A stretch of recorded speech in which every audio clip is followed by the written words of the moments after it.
కీర్తన 115వ అధ్యాయము.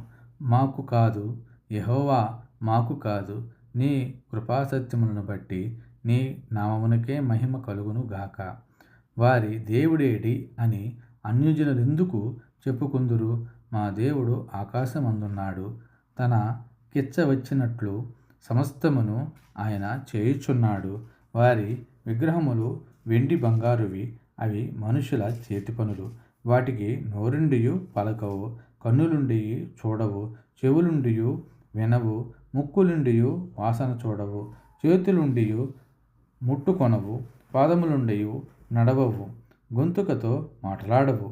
వాటిని చేయువారును వాటి యందు నమ్మికయుంచు వారందరూ వాటి వంటి వారై ఉన్నారు. ఇశ్రాయేలీయులారా, యెహోవాను నమ్ముకొనుడి. ఆయన వారికి సహాయము, వారికి కేడెము. అహరోను వంశస్థులారా, యెహోవాను నమ్ముకొనుడి. ఆయన వారికి సహాయము, వారికి కేడెము.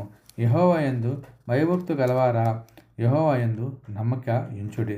ఆయన వారికి సహాయము, వారికి కేడెము. యెహోవా మమ్మును మరిచిపోలేదు.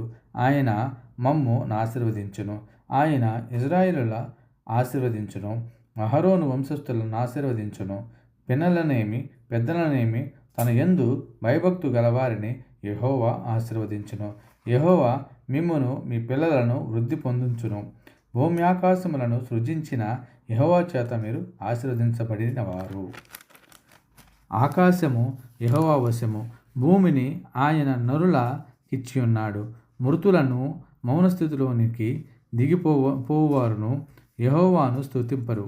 మేమైతే ఇది మొదలుకొని నిత్యము యెహోవాను స్తుతించెదము. యెహోవాను స్తుతించుడి.